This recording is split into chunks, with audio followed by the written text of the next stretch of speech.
Hey you, welcome to The Debate. Today we're chatting about something, well, maybe not chill exactly, but definitely punchy. The total collapse of trust in, what we see and hear online. Yeah, it's actually pretty serious. Generative AI, deepfakes, they've fundamentally broken our reliance on video and audio evidence. We're way past just funny face swaps now. This is about huge, real-world financial crime, political manipulation, even severe personal harm. So the big question, the really tough one we need to tackle today is this. To fight all this chaos, to try and anchor reality somehow, should we be forcing everyone to verify their government ID, electronic Know Your Customer, E-KYC, before they can upload anything that looks, human online? I guess I'm taking what you might call the tough love position here.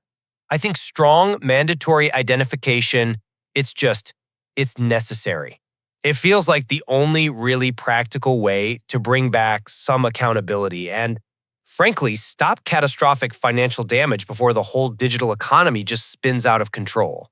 Okay. I see it very differently. I'd argue that mandatory verification isn't the answer at all. It's a catastrophic idea in itself.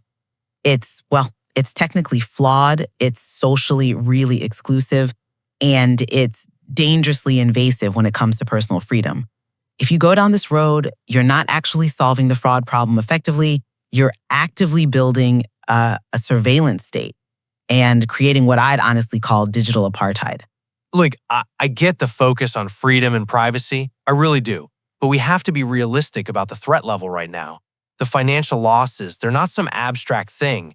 Analysts are projecting the global cost of deepfake fraud could hit like $1 trillion just for 2024. That's an unbelievable amount of wealth just shifting from legitimate people and businesses to criminal networks, and it's purely enabled by anonymity. And we're beyond simple phishing emails now. Criminals are running these surgical strikes on corporations. You remember that Hong Kong case from 2024? An employee was on a video call actually talking to people who looked and sounded exactly like his CFO and other senior colleagues. Yeah, I read about that. Right? All deepfakes. And they tricked him into wiring $25 million. You need KYC because, without some kind of verifiable real-world identity tied to the account that received that money, law enforcement has basically zero chance of getting it back or finding who did it. And it's vital beyond just the money, too. We absolutely have to talk about the victims of Non-Consensual Intimate Imagery, NCII. This is, deepfake porn used to destroy lives, and it makes up a horrifying 96% of the harmful deepfakes reported out there. How can we possibly hold the people who create and spread that stuff accountable if their online identity is completely disposable, completely untraceable? Linking the crime, even the attempt, to a real identity, that acts as the strongest deterrent we have, and it gives victims the legal standing they need to actually seek justice. Okay, that's definitely a powerful argument for minimizing harm, and the NCII point is deeply concerning. But I still fundamentally disagree that mandatory KYC is the right tool for the job. It feels like you're trying to swat a fly with a sledgehammer, and you're creating this huge, dangerous new problem in the process. So my first big issue is let's call it the ethical failure. It just completely wipes out online anonymity. And anonymity isn't just, a cover for criminals. It's absolutely essential for journalists digging into corruption, for political activists in repressive countries, for whistleblowers exposing corporate malfeasance. If you force those people to tie their real government ID to everything they do online, especially the risky stuff, you basically guarantee digital self-censorship. People know they could be watched, so they pull back, they regulate themselves. It's Foucault's panopticon, right? But digital, a control system built on the mere possibility of being watched. And then there's the social failure, which is honestly, it's just inexcusable. You look at the World Bank data, something like 850 million people around the world don't have official government ID. 850 million. So if we make mandatory KYC the price of admission to, participate online, to use essential digital services, we are systematically locking out hundreds of millions of the world's most vulnerable people. That's what I mean by digital apartheid. It's this massive act of exclusion with devastating consequences, and all to chase criminals who, let's be honest, will probably find ways around KYC anyway. But, okay, I hear the exclusion point. It's a serious concern. But if we accept the financial damage is that high, $1 trillion, and the political manipulation is real, how can you just argue against the basic need to know who's behind these major actions? KYC is like the foundation for anti-money laundering, AML compliance. It helps stop criminals setting up these virtual money mules, fake accounts just to wash dirty money. Without that link back to the real world, the digital space becomes, it basically becomes a lawless playground for really sophisticated high-volume crime. I just don't buy that framing, honestly. Even if we somehow ignore the huge social cost, the exclusion, the chilling effect on speech, we have to ask the basic question, does this KYC tech even work reliably? Does it deliver the security it promises? And I'd argue pretty strongly that it absolutely does not. You kind of hit on the core security paradox yourself earlier. The very system designed to stop deepfakes is easily fooled by deepfakes. There's research out there looking at commercial E-KYC providers, finding that basically 100% of their active liveness detection systems can be spoofed. You know the ones, right, where they ask you to blink or smile or turn your head? Yeah. Attackers don't even need super expensive gear anymore. Real-time deepfake toolkits are getting cheap, they're accessible. So what you're proposing feels like, well, it's just security theater. It makes honest users jump through hoops, forces them to hand over sensitive biometric data, but it doesn't actually stop the sophisticated bad actors it's supposedly meant to catch.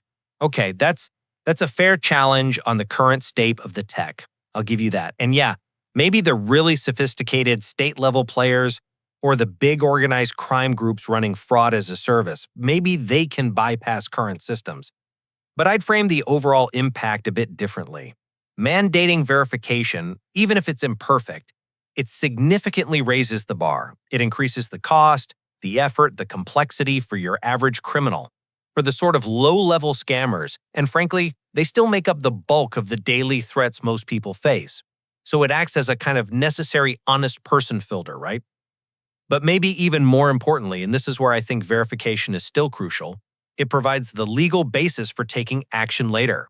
Even if a sophisticated attacker spoofs the KYC process, having that requirement legally tied to the account, it's still better than having nothing at all. For those NCII victims, for instance, there's the new Take It Down Act for rapid removal. That kind of cooperation from platforms is way smoother if there's some kind of traceable contact point, even if it was initially compromised. It gives investigators a thread to pull, legally speaking. I appreciate the focus on maybe deterring the smaller fish, but that potential minor benefit seems completely dwarfed by the absolutely catastrophic risk you introduce by creating this global identity system. KYC isn't just, potentially ineffective against the big threats. It's an active danger to everyone else's security. I mean, just think about the mechanics here. You're asking giant companies, Meta, Google, whoever, to collect and store literally billions of biometric templates. Your voice, your face geometry, maybe iris scans down the line, who knows? You're essentially creating the world's most valuable data honeypot for hackers. A single successful breach would be, catastrophic doesn't even cover it. Because unlike a password, you can't change your face, right? Biometrics are permanent. And beyond the security nightmare, you're fundamentally breaching what ethicists call contextual integrity. You're taking the rules from one very specific, highly regulated context, like a bank dealing with money, where KYC makes sense, and you're just slapping those same rules onto a completely different context, like a social media platform that's supposed to be about free expression and, just talking. Banks need ID for good reasons, sure, but that doesn't mean your everyday chat or your political opinion needs that same level of identity scrutiny. Applying it there feels inherently invasive to the norms of free speech. Okay, the privacy and surveillance points are absolutely valid. I won't dismiss that. And yeah, the history of big corporate data breaches, it definitely gives anyone reason to pause. But we are facing an immediate crisis that demands some kind of action. And we also have to be realistic about the dark side of total anonymity. It really is a double-edged sword. We know these anonymous accounts are used for just widespread libel, hate speech that ruins people's reputations, their lives. You mentioned Indonesia. That case with the anonymous account foo-foo-fa-fa, right? Used specifically to spread really vicious political slander. If there is zero connection, zero link to who's actually behind that deep fake or that slander campaign, how do we possibly protect the victim whose entire life might be getting torn apart? We have to find a way to ensure that digital freedom doesn't just become freedom from any accountability, especially when the personal or political stakes get this high. But you keep focusing on accountability after the harm is done.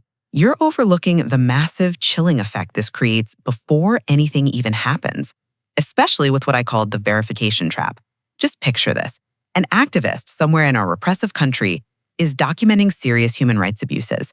Then the government, wanting to shut them up, releases a really convincing deep fake video of that activist, supposedly confessing to some crime. Now, for that real activist to effectively fight back, to post their genuine evidence proving the video is fake, the only way might be to submit their real government ID to the platform's KYC system just to get verified and maybe get their content boosted or the fake taken down. They handed the repressive state the exact tool it needs for total social control. That ID permanently links their real-world identity to their online dissent. It's the roadmap towards something like China's social credit system. So this policy, it doesn't really stop the initial deepfake attack. It just makes it infinitely easier for the powerful to identify and silence dissenters after they've been targeted. And that's why, honestly, the whole mindset needs to shift. I think the biggest flaw in this KYC obsession is that we should stop trying so hard to verify the person and start focusing on verifying the content. Because the crisis isn't just about fake stuff being created. It's also about the liar's dividend, right? The ability of any bad actor, say a corrupt politician, actually caught on a real video doing something illegal, to just turn around and claim, oh, that's a deep fake, just because the tech exists. Knowing the uploader's government name through KYC does absolutely nothing to solve that fundamental breakdown of trust in actual genuine media. A much better way, and far less invasive, is provenance. We need to be pushing hard for standards like C2PA, that's content credentials. Think of it like a permanent cryptographically sealed digital passport for a media file. It securely records the file's history, where it came from, when it was shot, was it edited, was AI involved? And crucially, it can do this without forcing the creator to reveal their personal identity if they don't want to. Provenance directly attacks that liar's dividend by helping restore confidence in real media while protecting essential anonymity. And look, when platforms do need to verify some specific fact about a user, we should be using privacy-preserving tech like zero-knowledge proofs, ZKPs. Instead of demanding ID scans, ZKPs let you prove something is true, like, yes, I am over 18, or yes, I am a registered business, without actually revealing the sensitive underlying data, like your birth date or your company registration number. That's a technical solution that gives you verification without creating that massive, risky honeypot of personal data. Okay, I see the strong case you're making for provenance, and actually, I completely agree that C2PA is, well, indispensable. It's a critical piece of the puzzle. It is the tool we need to fight the liar's dividend, and yes, we absolutely should be pushing hardware makers, software companies, everyone to adopt C2PA and also robust watermarking techniques like Google SynthID. But let me offer maybe a slightly different angle on why provenance alone might not be enough. At least not for every situation. Even with the best cryptographic signing, that C2PA metadata, well, it can probably still be stripped by really determined actors. And, let's be real, getting every single device on the planet to adopt it perfectly isn't going to happen overnight. So I think we realistically need more of a hybrid approach. And we actually have regulatory models that already point in this direction, this kind of tiered thinking. You look at the European Union's Digital Services Act, the DSA. It supports transparency, content labeling for general stuff, right? But it specifically mandates KYC ID verification for certain high-risk areas. Things like large commercial sellers on marketplaces or political advertisers. The idea is when the activity itself is inherently high stakes, like moving significant amounts of money, trying to influence elections, or sadly distributing NCII, then we do need to maintain that KYC link because accountability becomes paramount in those specific contexts. I can agree that a tiered approach, one based on context, is definitely more reasonable than some universal blanket mandate. That's a step forward. But even within those so-called high-risk zones, I'd argue we still need to prioritize content verification, provenance, and privacy tech like ZKPs wherever possible.